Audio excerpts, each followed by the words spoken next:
대한민국이 우리를 속였습니다. 영국 원자력 규제청의 긴급 발표에 전 세계가 발칵 뒤집혔습니다. 한국에게 승인된 잠수함은 5,000톤급. 전문가들은 이마저도 한국 독자 기술로는 건조가 불가능할 것이라 예측했죠. 하지만 대한민국 부산 현장에서 확인된 실체는 모두의 예상을 뛰어넘었습니다. 대한민국이 준비하고 있는 건 무려 7,000톤급. 대한민국은 이미 전 세계 그 누구도 달성한 적 없는 열관리 온도 1120도씨를 기록하며 독자 개발에 성공한 것이죠. 도대체 무엇을 해낸 겁니까, 대한민국? 전 세계를 뒤흔든 이야기 지금 시작합니다. 7,000톤급. 부산 항구에 정박한 잠수함 선체에 새겨진 명판을 보는 순간 제 손에 든 서류가 바닥에 떨어질 뻔했습니다. 이게 무슨 일이죠? 옆에 선한국 통합팀장이 제 시선을 따라가다 굳은 표정으로 답했어요. 보시는 그대로입니다. 2025년 11월 5일 오후 저는 한국 부산 해군기지 제3도크에 서 있었습니다. 불과 닷새 전 트럼프 대통령이 서울에서 이재명 대통령과 만나 한국의 핵추진 잠수함 건조를 공식 승인했죠. 저는 영국 원자력 규제청 해양원자로 승인 국장 소피아 맥클리어입니다. 20년간 원자력 추진체의 안전성을 검증해왔고 국제원자력기구가 인정하는 몇 안 되는 해양원자로 전문가 중 한 명이었어요. 공식 문서를 다시 펼쳐봤습니다. 분명히 5,000톤급 핵추진 잠수함이라고 적혀 있었어요. 그런데 눈앞의 실물은 7,000톤급. 무려 40%나 차이가 났습니다. 즉시 런던 본부에 전화를 걸었죠. 브로디 부청장님, 큰 문제가 생겼습니다. 승인 문서와 실제 배수량이 완전히 다릅니다. 전화기 너머로 침묵이 흘렀어요. 그러다 낮은 목소리가 들렸습니다. 정확히 얼마나 차이가 나는가? 2,000톤입니다. 40% 초과해요. 부청장의 한숨 소리가 들렸습니다. 즉시 검증을 중단하고 귀국 준비를 하시오. 전화를 끊자마자 한국통합팀장이 다가왔습니다. 강혜진이라는 이름의 그는 40대 중반의 차분한 인상이었어요. 맥클리어 국장님, 잠시 설명드릴 수 있을까요? 저는 차갑게 대답했습니다. 설명이 무슨 소용입니까? 승인받지 않은 규모로 건조했잖아요. 그가 태블릿을 꺼내 화면을 보여줬습니다. 이걸 먼저 보시죠. 화면에는 복잡한 설계도면이 떠 있었어요. 원자로 경남 용기부터 추진추까지 모든 구조가 상세히 그려져 있었습니다. 뭔가 이상했어요. 5,000톤급 설계와는 완전히 달랐거든요. 처음부터 7,000톤급으로 설계했습니다. 강혜진 팀장이 조용히 말했어요. 다만 정치적 이유로 서류상 5,000톤급으로 보고한 거죠. 제가 믿을 수 없다는 표정을 짓자 그가 이어서 설명했습니다. 한국의 기술력을 의심하는 국제사회를 설득하려면 단계적 접근이 필요했습니다. 하지만 실제 기술은 이미 7,000톤급을 안전하게 운용할 수준이에요. 그건 기만입니다. 제가 단호하게 말했죠. 기만이 아니라 전략입니다. 그의 목소리엔 확신이 담겨 있었어요. 수치는 바뀌었지만 안전기준은 모두 충족시켰습니다. 오히려 더 엄격하게요. 그때 애단콜이 숨을 헐떡이며 뛰어왔습니다. 제 부하 직원인 영국 안전해석관이었죠. 국장님, 방금 본부에서 연락이 왔는데요. 언론이 이미 불일치 문제를 알아챘답니다. 스마트폰을 확인하니 속보가 떴습니다. 한국 핵잠수함, 승인 규모 초과 논란. 기사는 빠르게 퍼지고 있었어요. 강혜진 팀장이 제안했습니다. 실험실로 가시죠. 직접 보시면 이해하실 겁니다. 대전 원자로 실험동으로 이동하는 차 안에서 저는 계속 고민했습니다. 20년 경력 중 이런 일은 처음이었거든요. 규정과 현실이 이렇게 어긋난 적은 없었습니다. 실험동에 도착하자 거대한 시뮬레이터가 눈에 들어왔어요. 실제 원자로와 똑같은 환경을 구현한 장치였죠. 젊은 여성 엔지니어가 다가와 인사했습니다. 김소라입니다. 열관리 분석을 담당하고 있어요. 그녀가 모니터를 가리켰습니다. 지금 실시간으로 열관리 시험이 진행 중입니다. 1120도까지 올라갔다가 안정적으로 제어되고 있어요. 제가 깜짝 놀랐습니다. 1120도요? 기준은 1100도인데 새로운 냉각 순환 시스템을 적용했습니다. 김소라가 설명했어요. 온도는 높아도 열 분산이 더 효율적이라 오히려 안전합니다. 숫자를 보니 정말 안정적이었어요. 하지만 기준을 초과한 건 사실이었죠. 본부에 다시 연락했습니다. 초과 온도까지 확인됐습니다. 이건 명백한 규정 위반입니다. 브로디 부청장이 즉각 명령했어요. 실험을 중단시키고 전면 재검토에 들어가시오. 전화를 끊은 뒤 강혜진 팀장을 바라봤습니다. 실험을 중단해야 합니다.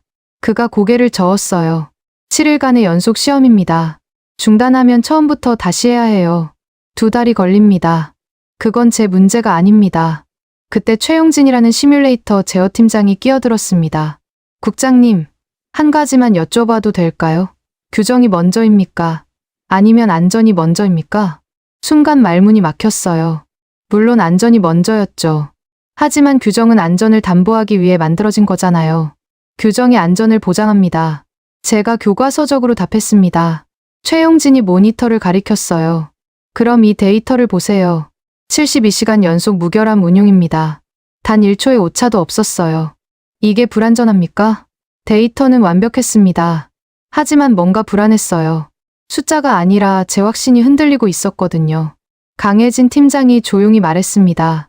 맥클리어 국장님, 저희를 믿어주세요. 한국의 기술이 아니라 한국의 엔지니어들을요. 우리도 가족이 있고 이 나라를 지키고 싶은 사람들입니다. 그날 밤 숙소로 돌아와 창밖을 바라봤습니다. 부산 항구에 불빛이 반짝이고 있었어요. 런던 본부에선 계속 전화가 왔지만 받지 않았습니다. 다음 날 아침 다시 실험동으로 갔어요. 김소라가 반갑게 맞아줬습니다. 밤새 고민 많으셨죠? 제가 고개를 끄덕이자 그녀가 웃으며 말했어요. 저희도 처음엔 불안했어요. 하지만 데이터가 말해주더라고요. 이 길이 맞다고. 모니터를 다시 봤습니다. 96시간째 완벽한 운용. 단 한 번의 경고음도 울리지 않았어요. 에단 콜이 제게 속삭였습니다. 국장님, 이건 정말 놀라운 수준이에요. 영국 시스템보다 안정적입니다. 그때 강혜진 팀장이 들어왔어요. 표정이 어두웠습니다. 큰일 났습니다. 유럽 쪽에서 압력이 들어오고 있어요. 검증을 무효화하겠다고. 제가 물었습니다. 누구죠? 로만 슈필러라는 컨설턴트입니다. 프랑스 원자력청 출신이에요. 그 이름을 듣는 순간 한숨이 나왔습니다. 업계에서 유명한 트러블 메이커였거든요. 한국 기술을 특히 폄하하는 것으로 악명 높았죠. 그가 뭐라고 하든 데이터로 증명하면 됩니다. 제가 말했어요. 강혜진이 놀란 표정을 지었습니다. 저희 편을 들어주시는 겁니까? 편이 아닙니다. 제가 정정했죠. 진실의 편입니다. 그 순간 처음으로 그의 얼굴에 진짜 미소가 떠올랐어요. 감사합니다. 국장님의 그 한마디가 얼마나 큰 힘이 되는지 모르실 거예요. 하지만 마음 한구석엔 여전히 불안이 남아 있었습니다. 7,000톤급이라는 숫자가 계속 머릿속을 맴돌았거든요. 과연 이 선택이 옳은 걸까? 박재현이라는 부산 운용 엔지니어가 제게 다가왔습니다. 국장님, 한 가지 보여드리고 싶은 게 있습니다. 그가 안내한 곳은 시뮬레이터 통제실이었어요. 벽면 가득 모니터가 있었고 수십 명의 엔지니어들이 조용히 일하고 있었습니다. 이 사람들 모두 자원해서 밤을 새고 있습니다. 박재현이 설명했어요. 월급도 제대로 못 받으면서요. 왜 그럴까요? 제가 되물었습니다. 자부심입니다. 한국이 독자 기술로 핵잠수함을 만든다는 자부심이요. 그 꿈을 위해 모두가 희생하고 있습니다. 그 말을 들으니 가슴 한편이 뜨거워졌어요. 숫자와 규정만 보느라 정작 중요한 걸 놓치고 있었던 건 아닐까? 시험 120시간째 저는 확신하고 있었습니다. 한국의 시스템이 안정적이라는 거요. 데이터는 거짓말하지 않으니까. 그런데 경보음이 울리기 시작한 건 새벽 4시였습니다. 온도 상승, 김소라가 외쳤어요. 1120도까지 올라가고 있습니다. 제가 모니터로 달려갔을 때 그래프는 이미 빨간색으로 변해 있었습니다. 기준선인 1100도를 훌쩍 넘어섰죠. 그런데 이상했어요. 다른 수치들은 모두 정상이었거든요. 냉각수 순환은? 제가 물었습니다. 정상입니다. 압력도 정상이고요. 최용진이 차분하게 답했어요. 바로 그 순간 제 휴대전화가 울렸습니다. 브로디 부청장이었죠. 맥클리어, 지금 실시간 모니터링 데이터를 보고 있소. 즉시 실험을 중단하시오. 부청장님, 온도만 상승했을 뿐 다른 지표는. 규정은 명확합니다. 그가 제 말을 잘랐어요. 1100도 초과 시 즉시 중단. 예외는 없소. 전화를 끊자마자 강혜진 팀장이 다가왔습니다. 중단하실 겁니까? 저는 고개를 저었어요. 일단 원인부터 파악해야죠. 그가 놀란 표정을 지었다가 곧 진지해졌습니다. 감사합니다. 브리핑룸으로 오시죠. 브리핑룸에 들어서자 이미 엔지니어들이 모여 있었어요. 강혜진이 화면을 켜며 설명을 시작했습니다. 보시는 것처럼 온도는 1120도로 상승했습니다. 하지만 이건 문제가 아닙니다. 제가 의아해하자 그가 다음 슬라이드를 넘겼어요. 복잡한 도면이 나타났습니다. 저희가 개발한 3중 냉각 순환 시스템입니다. 기존 시스템과 달리 열을 3단계로 분산시켜요. 첫 번째 순환에서 1120도가 나와도 최종 배출 온도는 900도 미만입니다. 에단 콜이 손을 들었습니다. 그럼 왜 경보가 울린 거죠? 센서 위치 때문입니다. 김소라가 대답했어요. 국제 규격은 단일 순환 시스템 기준이라 첫 번째 지점에서만 측정하거든요. 하지만 저희 시스템은 그때 문이 벌컥 열렸습니다. 젊은 직원이 헐떡이며 들어왔어요. 팀장님, 언론에서 난리 났습니다. 강혜진이 태블릿을 받아 확인하더니 얼굴이 굳었습니다. 화면을 제게 보여줬어요. 속보 한국 핵잠수함 원자로 과열, 안전기준 위반 확인. 기사는 실시간으로 퍼지고 있었습니다. 댓글은 이미 수백 개가 달렸고 대부분 비난이었어요. 누가 언론에 제보했을까요? 제가 물었습니다. 로만 슈필러일 겁니다. 강혜진이 한숨을 쉬었어요. 그는 실시간 데이터 접근 권한이 있거든요. 박재현이 분노한 목소리로 말했습니다. 기술적 맥락은 무시하고 숫자만 가지고 선동하다니. 하지만 언론은 맥락에 관심이 없었죠. 헤드라인만 필요했으니까요. 강혜진이 결단을 내렸습니다. 모든 실험 로그를 공개하겠습니다. 뭐라고요? 제가 놀라서 물었어요. 숨길 게 없습니다. 오히려 투명하게 공개해서 오해를 풀어야죠. 그는 즉시 기자회견을 소집했습니다. 1시간 뒤 수십 명의 기자들이 몰려왔어요. 카메라 플래시가 터지는 가운데 강혜진이 입을 열었습니다. 먼저 오해를 풀고자 합니다. 온도 상승은 사실입니다. 하지만 이는 새로운 냉각 시스템의 정상 작동 범위입니다. 기자 한 명이 손을 들었어요. 그럼 왜 국제 기준을 초과했습니까? 기준이 구식이기 때문입니다. 강혜진이 단호하게 답했죠. 20년 전 만들어진 기준으로 최신 기술을 평가할 순 없습니다. 시험 로그가 화면에 떴습니다. 120시간의 모든 데이터가 그래프로 나타났어요. 온도는 높았지만 다른 모든 지표는 완벽했습니다. 보시다시피 압력, 중성자속, 냉각수 유량 모두 정상입니다. 단지 측정 지점이 다를 뿐이에요. 또 다른 기자가 냉소적으로 물었습니다. 그래도 규정은 규정 아닙니까? 바로 그때 제가 나섰습니다. 제가 답하겠습니다. 모든 시선이 제게 쏠렸어요. 카메라들이 일제히 돌아섰죠. 저는 영국 원자력규제청의 소피아 맥클리어입니다. 20년간 원자로를 검증해왔죠. 그 경험으로 말씀드리면 한국의 시스템은 기존 패러다임을 넘어선 혁신입니다. 기자들이 술렁거렸습니다. 예상 밖의 발언이었거든요. 하지만 기준을 위반한 건 사실 아닙니까? 한 기자가 추궁했어요. 기준의 목적이 뭐라고 생각하십니까? 제가 되물었습니다. 안전 아닙니까? 그렇다면 이 데이터를 보고도 불안전하다고 말할 수 있습니까? 기자회견이 끝난 뒤 강혜진이 제게 다가왔습니다. 감사합니다. 큰 힘이 됐어요. 아직 끝난 게 아닙니다. 제가 경고했죠. 본부를 설득해야 해요. 그날 밤 런던과 화상회의를 했습니다. 브로디 부청장의 표정은 싸늘했어요. 맥클리어, 당신이 한국 편을 든다는 소문이 들리던데 편을 든 게 아니라 사실을 말한 겁니다. 사실, 그가 비웃었어요. 1120도가 사실이잖소. 규정 위반도 사실이고, 하지만 안전합니다. 제가 주장했어요. 그건 당신 판단이오. 브로디가 차갑게 말했습니다. 규제청의 공식 입장은 다르오. 화상회의가 끝나자 무력감이 밀려왔습니다. 혼자서는 한계가 있었어요. 에단 콜이 커피를 건넸습니다. 국장님, 포기하실 겁니까? 아니요. 제가 고개를 저었어요. 이제 시작입니다. 다음 날 아침, 다시 실험동으로 갔습니다. 로그 원본을 직접 검토하기 위해서였죠. 수천 페이지의 데이터를 한 줄씩 읽어나갔어요. 오후가 되자 흥미로운 패턴을 발견했습니다. 온도가 1120도로 올라갈 때마다 압력은 오히려 감소했어요. 물리학적으로 이상한 현상이었죠. 이게 어떻게 가능하죠? 제가 김소라에게 물었습니다. 그녀가 미소를 지었어요. 그게 저희 기술의 핵심입니다. 열팽창을 역이용해서 압력을 분산시키는 거예요. 도면을 다시 보니 이해가 됐습니다. 천재적인 설계였어요. 하지만 기존 이론으론 설명이 안 됐죠. 특허는 등록하셨나요? 제가 물었습니다. 아직입니다. 강혜진이 답했어요. 공개하면 기술이 유출될까 봐요. 그때 최용진이 뛰어왔습니다. 팀장님, 로만 슈필러가 또 기사를 냈습니다. 이번엔 더 자극적이었어요. 한국 핵잠수함, 폭발 위험성, 은폐 의혹. 터무니없는 주장이군요. 제가 화가 났습니다. 강혜진이 주먹을 쥐었다가 천천히 폈어요. 이럴 때일수록 침착해야 합니다. 데이터로 반박하면 돼요. 그는 팀원들을 모았습니다. 앞으로 72시간이 중요합니다. 완벽한 운용을 보여주면 모든 의혹이 사라질 거예요. 박재현이 물었습니다. 하지만 언론이 계속 공격하면 그럴수록 우리는 묵묵히 일합시다. 강혜진이 말했어요. 진실은 결국 드러나니까요. 저는 그들을 바라보며 생각했습니다. 이 사람들이 진짜 믿고 있구나. 자신들의 기술을, 그리고 서로를. 밤 10시, 실험은 계속됐습니다.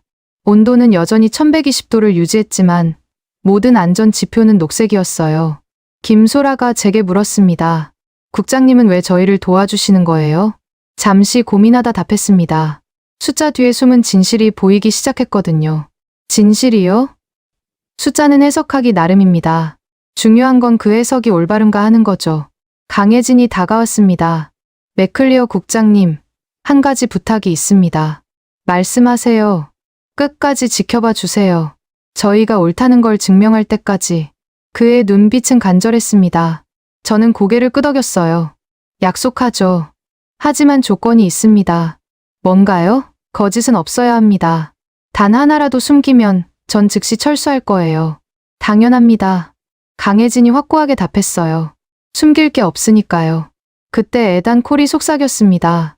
국장님, 이거 위험한 도박 아닐까요? 도박이 아니에요. 제가 정정했습니다. 계산된 신뢰입니다. 하지만 마음 한구석의 불안은 사라지지 않았어요. 브로디 부청장의 경고가 계속 맴돌았거든요. 당신 경력이 끝날 수도 있소. 과연 제 선택이 옳은 걸까요? 그 답은 앞으로 며칠 내에 나올 것 같았습니다. 7일째 새벽, 저는 실험동 관측실에서 밤을 새우고 있었습니다. 모니터에는 끊임없이 숫자가 흐르고 있었어요. 168시간. 정확히 일주일간 연속 운전한 결과였죠. 재보정 시작합니다. 박재현이 냉각장치 앞에서 외쳤습니다. 제가 놀라서 일어났어요. 지금 뭘 하는 겁니까? 실험 중에 장비를 건드리면. 괜찮습니다. 그가 침착하게 답했죠. 이것도 시험의 일부예요. 실전에선 언제든 재보정이 필요할 수 있거든요. 그가 밸브를 조절하자 온도가 순간적으로 요동쳤습니다. 1130도까지 튀어 올랐다가 다시 1040도로 안정됐어요. 불과 3초 만의 일이었죠. 보셨죠? 박재현이 말했습니다. 수동 조정에도 즉각 반응합니다.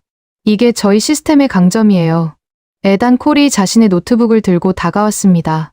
국장님, 제가 독립적으로 교차 검증을 해봤는데요.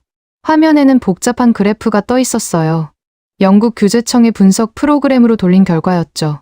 무결함 운용률이 99.3%입니다. 에단이 놀란 표정으로 말했어요. 영국 잠수함도 98%가 최고인데 저도 믿기 어려웠습니다. 하지만 데이터는 거짓말하지 않죠. 김소라가 열화상 카메라를 가져왔습니다. 열파 흐름을 영상으로 찍어볼까요? 눈으로 직접 보시면 더 확실할 거예요.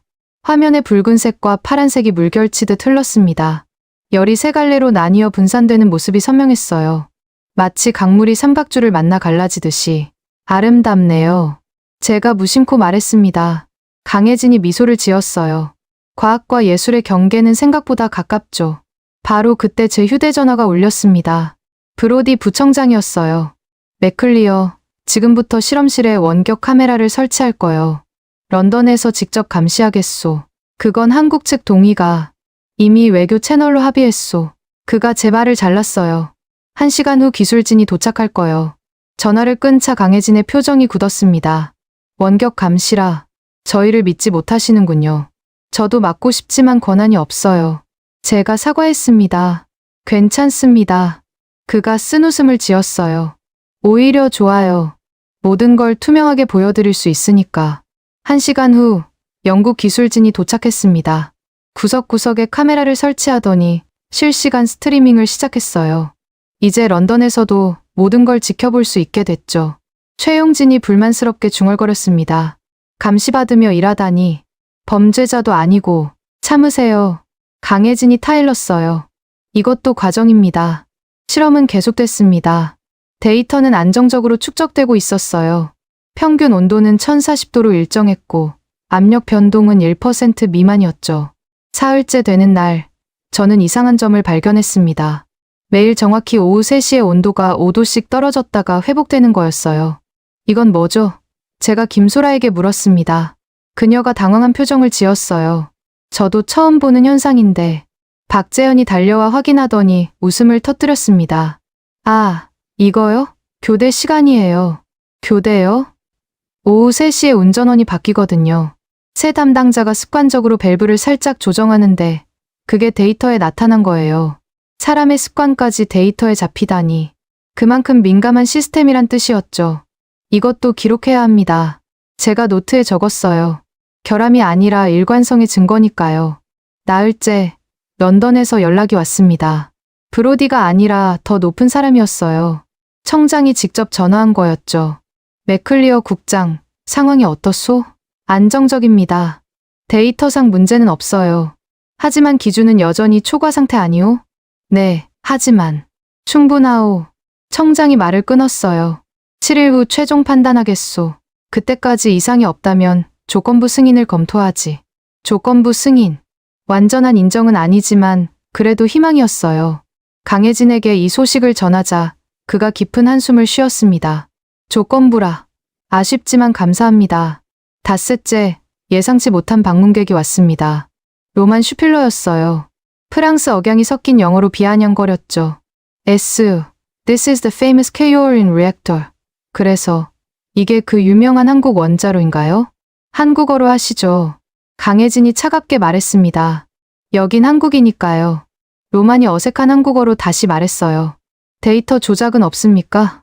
직접 확인하시죠. 강혜진이 모니터를 가리켰습니다. 로만은 1시간 동안 데이터를 살폈어요. 그러더니 콧방귀를 뀌었죠. 운이 좋았을 뿐입니다. 곧 문제가 터질 거예요. 그가 떠난 뒤 박재현이 화를 냈습니다.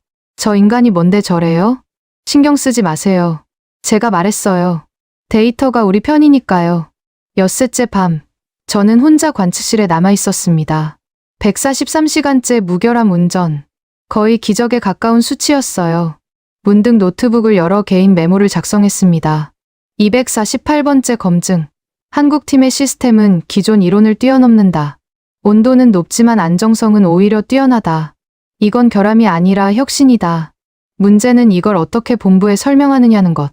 그때 뒤에서 발소리가 들렸어요. 강혜진이었습니다. 못 주무세요? 그가 커피를 건넸어요. 긴장돼서요. 내일이 마지막 날이니까 저희를 믿어주세요. 그가 진지하게 말했습니다. 실망시키지 않을게요.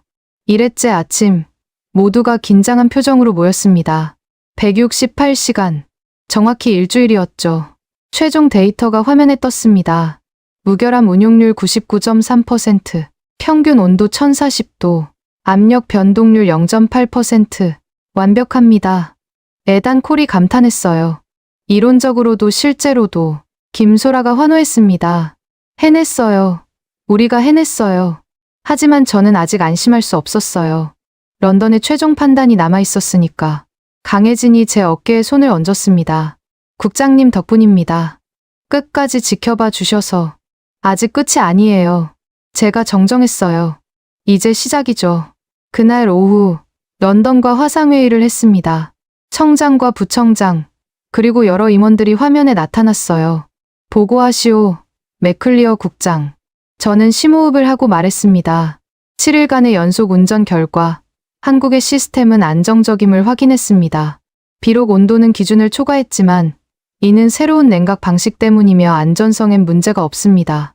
청장이 잠시 침묵하다가 물었어요. 당신의 전문가적 소견은? 승인을 권합니다. 제가 단호하게 답했죠. 단, 새로운 기준을 만들 필요가 있어요. 회의실이 술렁거렸습니다. 새로운 기준이란 말은 곧 패러다임 전환을 의미했으니까요. 브로디가 반대했습니다. 그건 너무 성급하지 않습니다. 제가 그를 막았어요. 오히려 늦었죠. 기술은 발전하는데 기준은 20년 전에 멈춰 있으니까요. 청장이 고개를 끄덕였습니다. 일리가 있소. 하지만 최종 결정은 며칠 더 걸릴 거요. 화상회의가 끝난 뒤 강혜진 팀이 박수를 쳤습니다. 비록 최종 승인은 아니었지만 큰 산을 넘은 거였죠. 축하합니다. 제가 악수를 청했어요. 강혜진이 제 손을 잡으며 말했습니다. 이제 국장님도 저희 팀이나 마찬가지예요.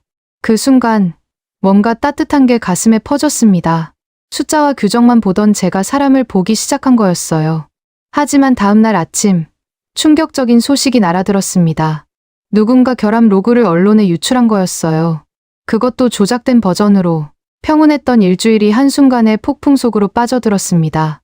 한국 원자로 데이터 조작 충격 폭로. 제 스마트폰에 뜬 유럽 언론의 헤드라인을 보는 순간 커피잔이 손에서 미끄러질 뻔했습니다. 시험 종료 다음날 아침 6시 숙소 로비에서 벌어진 일이었어요. 기사를 클릭하자 로만 슈필러의 인터뷰가 떴습니다. 저는 결정적 증거를 확보했습니다. 한국이 제출한 데이터에 심각한 조작 흔적이 있어요. 특히 130시간에서 140시간 구간의 온도 데이터가 인위적으로 낮춰졌습니다. 첨부된 파일을 열어보니 정말 이상했어요. 제가 일주일 동안 직접 관찰한 데이터와 달랐거든요. 해당 구간의 온도가 1200도까지 치솟았다가 급격히 떨어지는 그래프가 있었습니다. 즉시 강혜진에게 전화했습니다. 지금 당장 실험동으로 와주세요. 30분 후 긴급회의가 소집됐습니다. 회의실에 모인 한국팀의 표정은 충격과 분노로 일그러져 있었어요. 이건 완전한 날조입니다. 박재현이 주먹을 쥐었어요. 130시간대엔 제가 직접 모니터링했는데 1100도를 한 번도 넘은 적이 없어요. 김소라가 노트북을 펼쳤습니다. 원본 파일을 확인해보죠. 화면에 뜬 데이터는 제가 기억하는 그대로였어요. 안정적인 1040도 전후의 온도 곡선이었죠. 그런데 왜? 최용진이 말끝을 흐렸습니다. 바로 그때 제 휴대전화가 울렸어요. 브로디 부청장이었습니다. 맥클리어, 지금 즉시 검증을 중단하시오. 조작 의혹이 해결될 때까지 모든 절차를 연기한다. 부청장님, 이건 명백한 조작. 그건 당신 주장이오. 그가 차갑게 말했어요. 객관적 조사가 필요하오. 당장 런던으로 귀국 준비를 하시오. 전화를 끊은 뒤 좌절감이 밀려왔습니다. 일주일간의 노력이 한순간에 물거품이 된 것 같았어요. 이제 끝인가요? 에단 콜이 불안한 표정으로 물었습니다. 저는 고개를 저었어요. 아니요. 이제부터 시작입니다. 모두가 의아한 표정을 지었죠. 저는 가방에서 개인 노트북을 꺼냈습니다. 제가 매일 독립적으로 백업한 데이터가 있어요. 개인적 습관이죠. 20년간 모든 검증 데이터를 따로 보관해왔거든요. 강혜진의 눈이 반짝였습니다. 원본과 대조해 볼 수 있어요. 다음 2시간 동안 저는 혼자 작업실에 틀어박혔습니다. 3개의 파일을 나란히 열었어요. 제 백업본, 한국팀의 원본, 그리고 로만이 유출한 조작본. 처음엔 차이가 잘 안 보였어요. 그런데 파일 속성을 확인하는 순간 이상한 점을 발견했습니다. 로만의 파일은 생성 시각이 어제였어요. 시험은 일주일 전에 시작했는데 말이죠. 더 깊이 파고들었습니다. 해시값을 추출해 비교해봤어요. 디지털 파일의 지문 같은 거죠. 단 한 글자만 바뀌어도 완전히 다른 값이 나옵니다. 제 백업본 해시 7A3F9B2418D1A6이, 한국 원본 해시 7A3F9B2418D1A6이, 로만 조작본 해시 5D18F1B9A427C3F. 처음 2개는 완전히 일치했습니다. 하지만 로만의 것은 처음부터 끝까지 달랐어요. 14자리나 차이가 났죠. 더 결정적인 증거를 찾기 위해 파일 내부 구조를 분석했습니다. 그러자 놀라운 사실이 드러났어요. 로만의 파일에는 편집 흔적이 있었습니다. 특정 구간의 데이터만 다른 템플릿을 사용해 삽입한 거였죠. 문을 열고 나가자 모두가 절 바라봤습니다. 제 표정에서 뭔가를 읽었는지 강혜진이 물었어요. 찾으셨습니까? 로만이 조작했어요. 증거도 확실합니다. 박재현이 안도의 한숨을 쉬었습니다. 그럼 이제 해명할 수 있겠네요. 하지만 쉽지 않을 거예요. 제가 경고했죠. 로만은 이미 언론을 장악했으니까요. 김소라가 제안했습니다. 저희도 언론에 대응하면 어떨까요? 아니요. 강혜진이 고개를 저었어요. 감정적 대응은 오히려 역효과예요. 차분하게 증거로 반박해야 합니다. 그때 최용진이 태블릿을 들고 뛰어왔습니다. 팀장님, 로만이 또 인터뷰했어요. 화면엔 로만이 득이양양한 표정으로 말하고 있었습니다. 한국은 항상 이래요. 겉으로는 혁신을 외치지만 실제론 조작과 거짓으로 포장하죠. 분노가 치밀어 올랐지만 참았습니다. 감정적으로 대응하면 그의 함정에 빠지는 거였으니까요. 로만의 배우를 조사해야 합니다. 제가 제안했어요. 누가 그를 지원하는지, 왜 한국을 공격하는지. 에단 콜이 노트북을 열었습니다. 제가 좀 찾아보죠.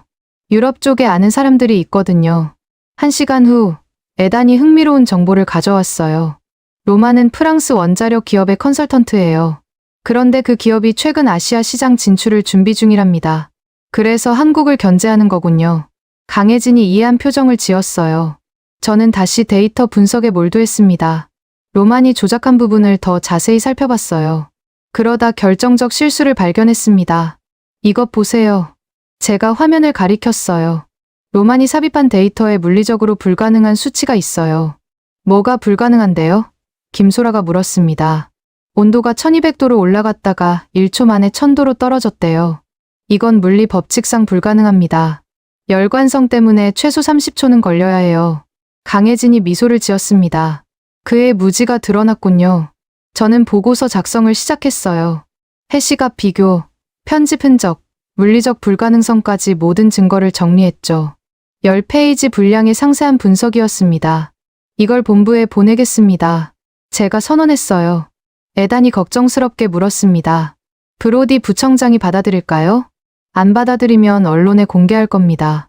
제가 단호하게 답했죠. 보고서를 보낸 지 2시간 후 뜻밖의 전화가 왔습니다. 브로디가 아니라 청장이었어요.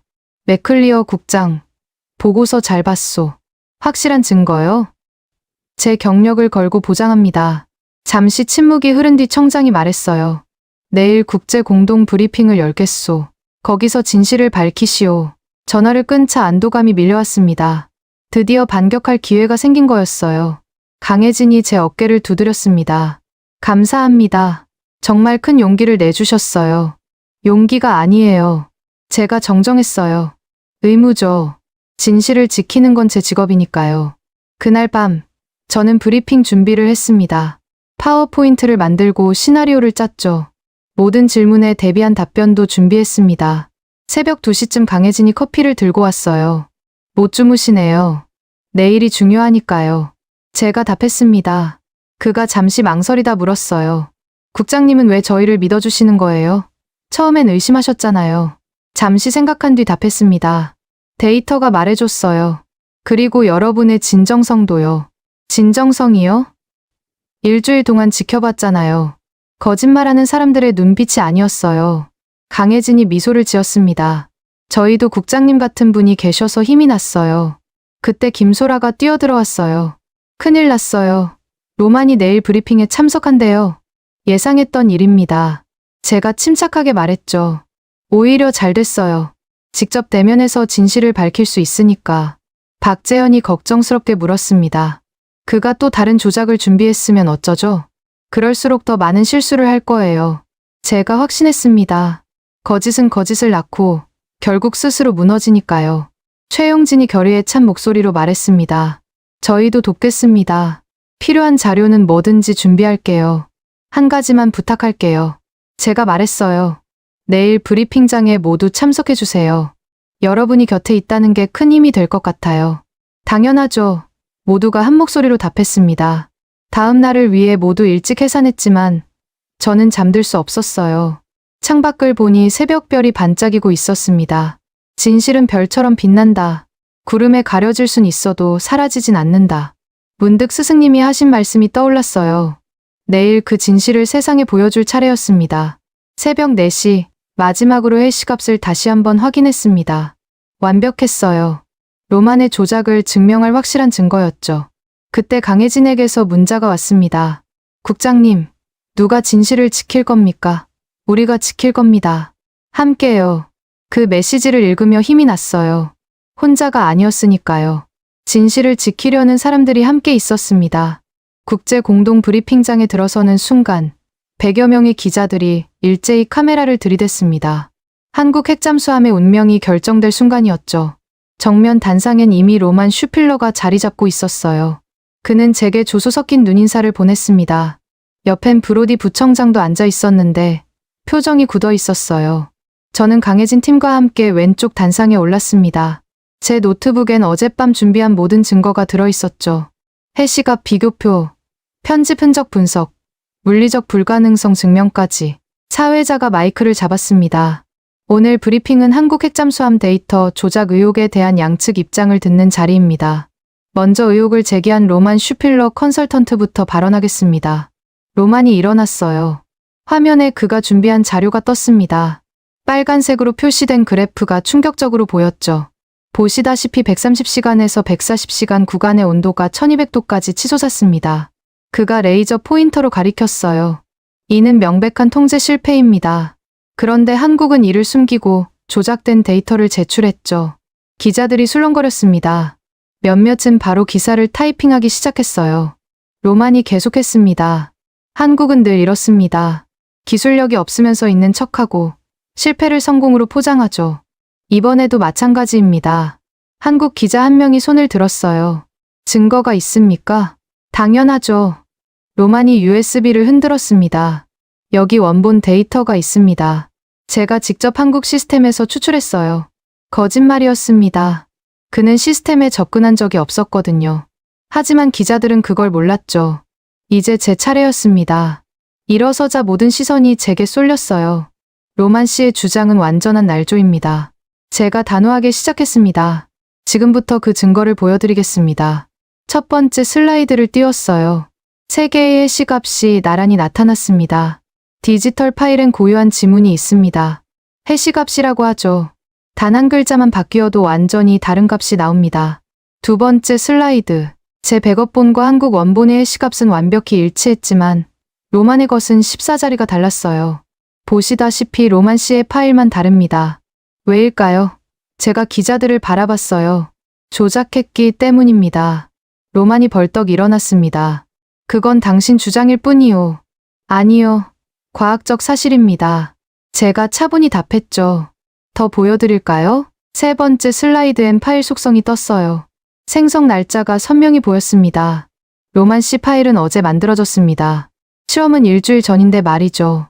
시간여행이라도 하신 겁니까? 기자들 사이에서 웃음이 터졌어요.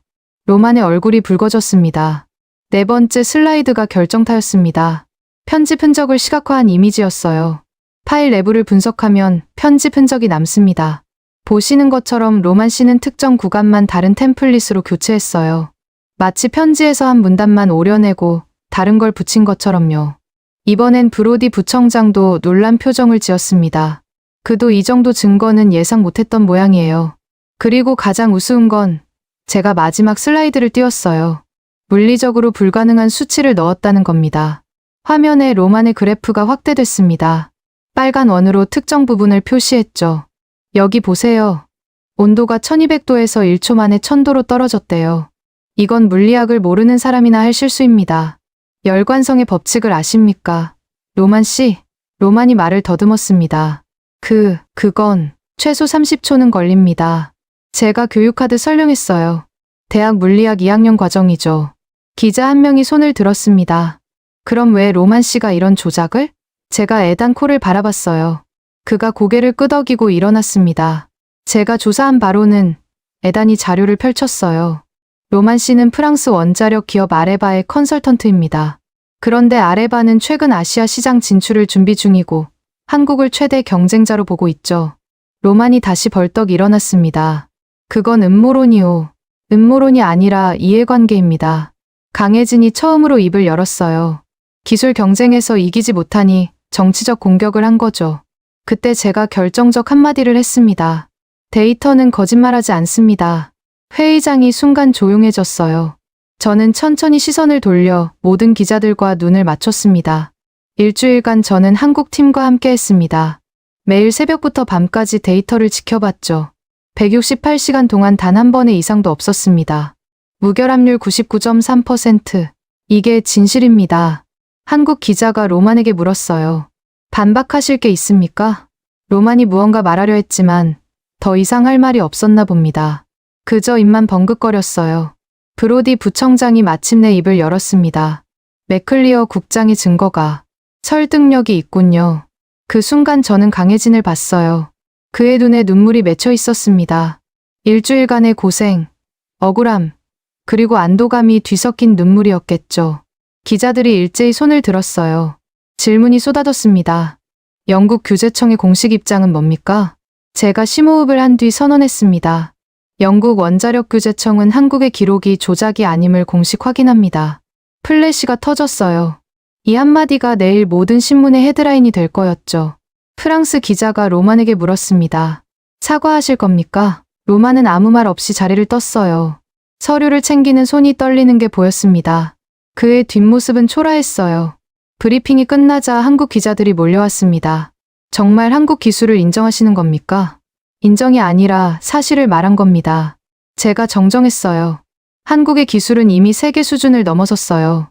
기자들이 흩어진 뒤 강혜진이 제게 다가왔습니다. 그의 눈은 아직 촉촉했어요. 국장님, 그가 말을 잇지 못했습니다. 울어도 됩니다. 제가 말했어요. 억울함이 풀렸으니까요. 그가 고개를 숙였어요. 어깨가 들썩였습니다. 김소라도 울고 있었고 박재현도 눈시울이 붉어졌죠. 자, 이제 축하할 시간입니다. 제가 분위기를 바꿨어요. 한국 언론이 어떻게 보도하는지 볼까요? 최용진이 스마트폰을 켰습니다. 속보가 떴어요. 영국 규제청, 한국 핵잠수함 무결성 입증, 로만 슈필러 데이터 조작 발각, 브리핑장 도주, 한국 기술 신뢰 회복, 국제 승인 청신호. 읽을 때마다 환호성이 터졌습니다. 일주일간의 노력이 결실을 맺은 순간이었어요. 에단 콜이 제게 속삭였습니다. 국장님 덕분입니다. 용기를 내주셔서. 용기가 아니에요. 제가 고개를 저었어요. 당연한 일을 한 거죠. 그때 브로디 부청장이 다가왔습니다. 표정이 복잡했어요. 맥클리어, 대단하군. 하지만 아직 끝이 아니오. 무슨 뜻입니까?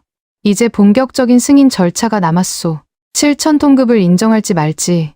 맞았어요. 조작 의혹은 해결했지만 근본 문제는 남아있었죠.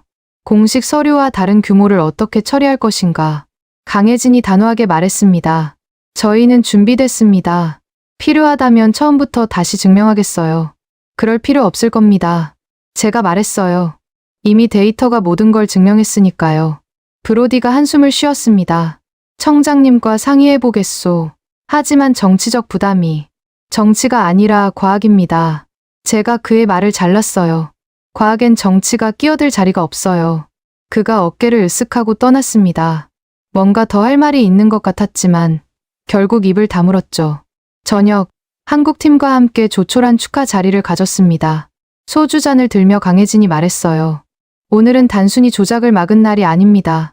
한국 기술의 자존심을 지킨 날이에요. 그리고 신뢰를 얻은 날이죠. 제가 덧붙였습니다. 이제 세계가 한국을 다르게 볼 거예요. 김소라가 물었습니다.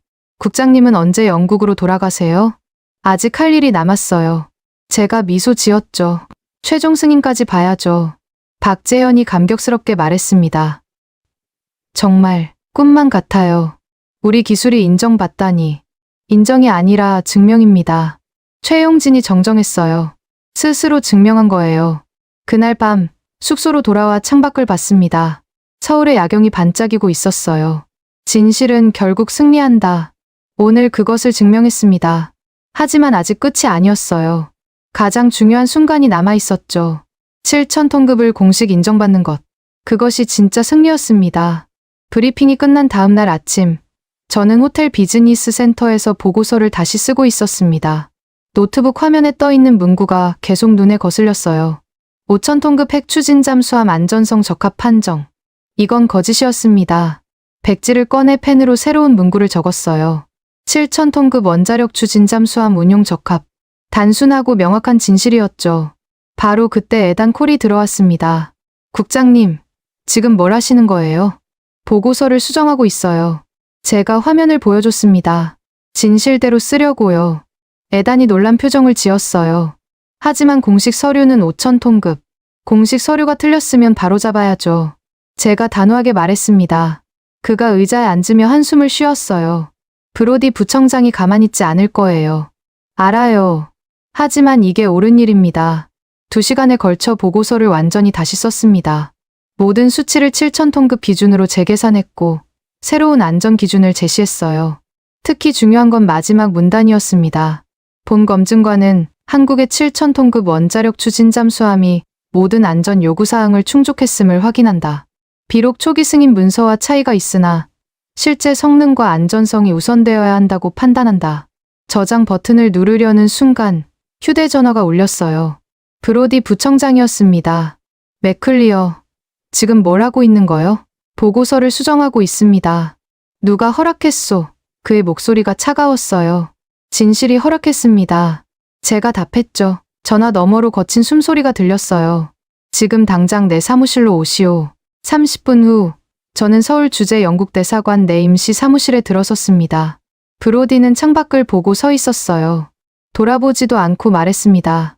당신이 무슨 짓을 하는지 아시오? 제 일을 하고 있습니다. 그가 돌아섰어요. 얼굴이 붉어져 있었습니다. 제 일은 안전을 검증하는 겁니다. 제가 정정했어요. 그리고 7천 톤급은 안전합니다. 브로디가 책상을 쳤습니다. 문제는 안전이 아니오. 정치요. 정치. 그럼 정치가 과학보다 중요합니까? 현실 세계에선 그렇소. 그가 소리쳤어요. 저는 가방에서 노트북을 꺼냈습니다. 수정한 보고서를 화면에 띄웠어요. 이걸 보세요. 모든 데이터가 7천 톤급의 안전성을 입증합니다. 온도 관리, 압력 제어, 방사능 차폐까지. 오히려 5천 톤급보다 안전 여유가 큽니다. 브로디가 고개를 저었어요. 그건 기술적 문제요. 난 정치적 파장을 말하는 거요. 어떤 파장이죠? 한국이 거짓말했다는 거요. 5천 톤이라고 해놓고 7천 톤을 만들었잖소. 거짓말이 아니라 전략이었습니다. 제가 반박했어요. 국제 정치의 현실 때문에 단계적 접근을 한 거죠. 브로디가 비웃었습니다. 그래서 우리가 그 공범이 되란 말이오? 공범이 아니라 진실의 증인이 되는 겁니다. 그때 문이 열리며 누군가 들어왔어요. 놀랍게도 청장이었습니다. 화상이 아닌 직접 서울에 온 거였어요. 브로디, 맥클리어. 청장이 차분히 말했습니다. 둘 다 앉으시오.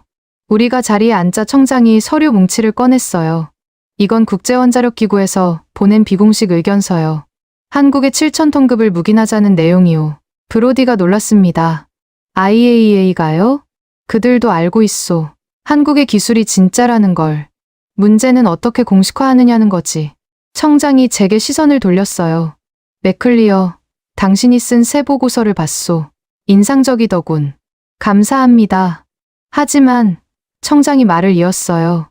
이걸 그대로 발표하면 외교 문제가 될 수 있소. 그럼 어떻게 하시겠습니까? 제가 물었습니다. 청장이 잠시 생각하더니 펜을 들었어요. 제 보고서에 무언가를 적기 시작했습니다. 7천 톤급 원자력 추진 잠수함 운용 적합2 단. 국제 규범 재정립 필요. 이렇게 하면 어떻겠소? 청장이 제안했어요. 진실도 인정하고 절차도 지키는 거요. 브로디가 반대했습니다. 그래도 정치적 부담은 내가 질 거요. 청장이 단호하게 말했어요.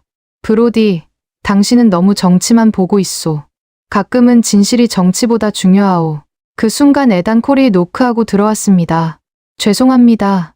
급한 연락이 있어서요. 무슨 일이오? 청장이 물었어요. 한국 언론에서 대서특필하고 있습니다. 영국이 7천 톤급을 인정할 거라고요. 브로디가 당황했습니다. 누가 흘렸소? 아무도 안 흘렸어요. 에단이 태블릿을 보여줬어요. 어제 브리핑을 본 기자들이 추측 기사를 쓴 거예요. 맥클리어 국장님의 발언을 분석해서요. 기사를 읽어보니 정확했어요. 영국 규제청, 한국 7천 톤급 묵시적 승인, 새로운 국제 기준 필요성 제기. 청장이 쓴웃음을 지었습니다. 이미 판은 기울었군. 맥클리어, 당신이 이겼소. 이긴 게 아닙니다. 제가 고개를 저었어요. 진실이 드러난 거죠. 브로디가 마지막으로 저항했습니다. 청장님, 정말 이래도 됩니까? 전례가 없는 일이에요. 전례를 만들면 되지. 청장이 일어섰어요. 맥클리어, 보고서를 마무리하시오. 내가 직접 서명하겠소. 청장이 나가자 브로디는 절망적인 표정을 지었어요. 당신이 뭘 한 건지 아시오? 판도라의 상자를 연 거요. 아니요. 제가 정정했습니다. 낡은 상자를 닫고 새 기준을 연 겁니다. 그가 한숨을 쉬며 일어났어요. 문 앞에서 돌아보며 말했습니다. 언젠가 후회할 거요. 후회는 거짓말했을 때 하는 겁니다. 제가 답했어요. 브로디가 나간 뒤 에단이 조용히 말했습니다. 국장님, 정말 대단하세요. 브로디를 이기다니. 이긴 게 아니에요. 제가 고개를 저었어요. 그냥 옳은 일을 했을 뿐이죠. 그래도 데이터가 국장님 편이었잖아요. 애단이 미소 지었습니다. 데이터는 거짓말하지 않으니까. 맞았어요. 데이터가 제 편이었습니다. 일주일간 축적된 완벽한 운용 기록이 모든 반대를 잠재운 거였죠. 다시 노트북을 열고 보고서를 완성했습니다. 마지막 문장을 추가했어요. 기준은 정치가 아니라 진실이 만든다.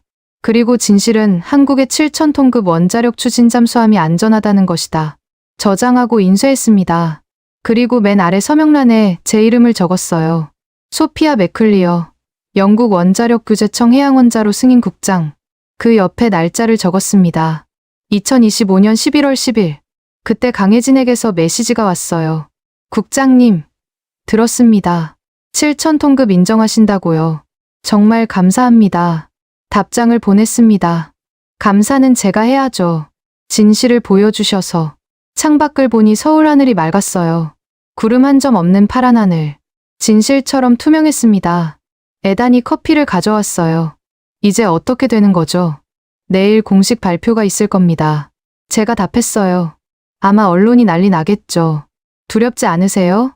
왜 두려워해야 하죠? 옳은 일을 했는데.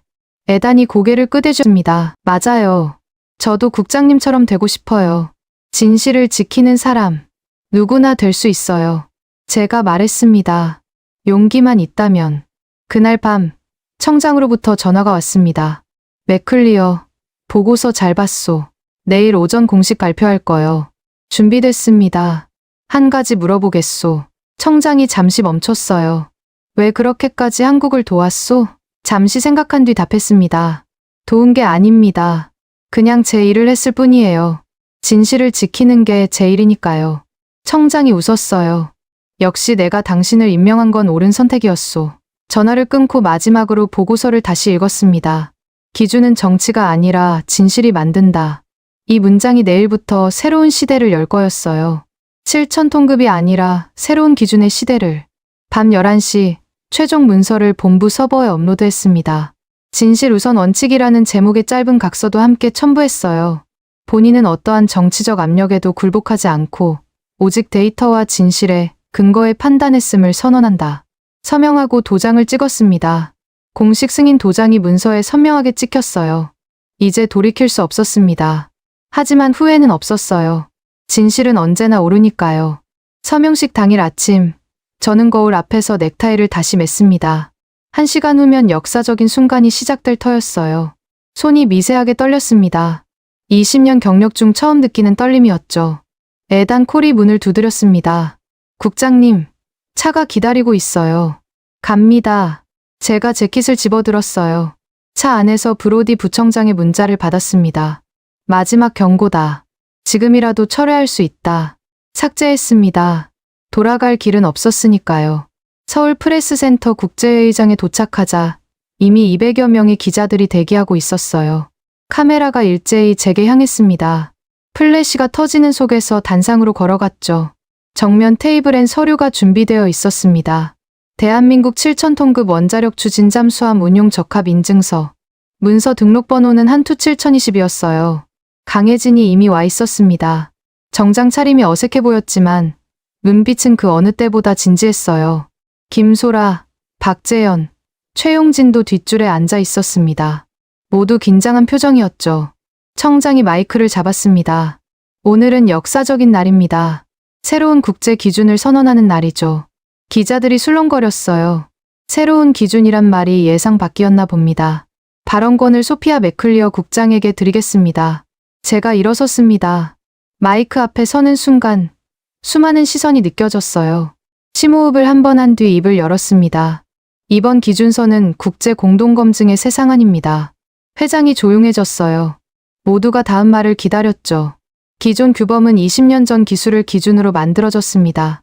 하지만 한국이 보여준 7,000톤급 시스템은 그 한계를 넘어섰어요. 더 높은 온도에서도 더 안전하게 작동합니다. 이것이 과학적 사실입니다. 한국 기자가 손을 들었어요. 그럼 영국이 공식적으로 7,000톤급을 인정하는 겁니까? 제가 단호하게 답했습니다. 영국 원자력 규제청은 한국의 7,000톤급 원자력 추진 잠수함이 모든 안전 기준을 충족했음을 공식 인증합니다. 플래시가 폭발하듯 터졌어요. 이 순간이 내일 전 세계 신문 일면을 장식할 거였죠. 유럽 기자가 날카롭게 물었습니다. 초기 승인과 다른 규모인데 이건 명백한 규정 위반 아닙니까? 규정보다 중요한 게 있습니다. 제가 답했어요. 안전이죠. 그리고 7,000톤급은 안전합니다. 데이터가 증명했어요. 하지만 절차상 제가 그의 말을 막았습니다. 절차는 목적을 위한 수단입니다.